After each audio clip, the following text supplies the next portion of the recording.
The United States went to the polls, and the results are, well, you can decide. The Democrats won, the GOP won. God bless Texas! As Amy Walter, a political analyst, tweeted, it's a choose-your-own-narrative election. So let's break it down. First, the big news everyone's talking about. The House of Representatives, also known as the lower chamber of Congress, has been taken by the Democrats, and by a large margin. They needed at least 218 seats to overrun the Republican majority, and they got it, including the election of the first two Muslim women to Congress, Ilhan Omar representing Minnesota and Rashida Tlaib of Michigan.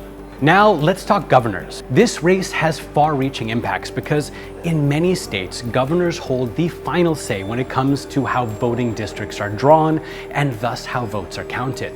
This could be a hugely decisive factor in the 2020 presidential election, and although Democrats have picked up seats against the Republicans, key states like Texas, Georgia, and Florida, which is considered the most important swing state, all went to GOP candidates.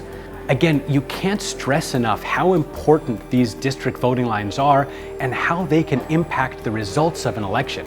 If you'd like to know more about how this all works, check out our video on gerrymandering in the description below. Finally, onto the Senate. Every 2 years, about a third of the sitting US senators go up for re-election, meaning they hold office for 6 years with just a couple of exceptions. The GOP has been in control of the Senate, also known as the upper chamber of Congress, since the middle of Obama's second term. And of the 35 Senate races happening this year, they're on track to maintain their majority.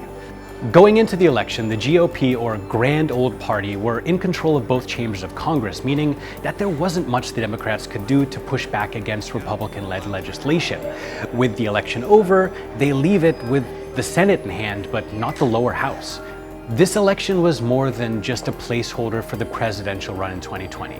It's somewhat of a reaction to Trump's first 2 years in office, and as the results show, the country is split.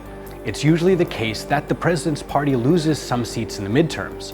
But with just one chamber of Congress in hand, will the Democrats effectively push back against Trump or the GOP? And will their decisive wins in governors' races be a contributing factor to the 2020 election? We'll just have to wait and see.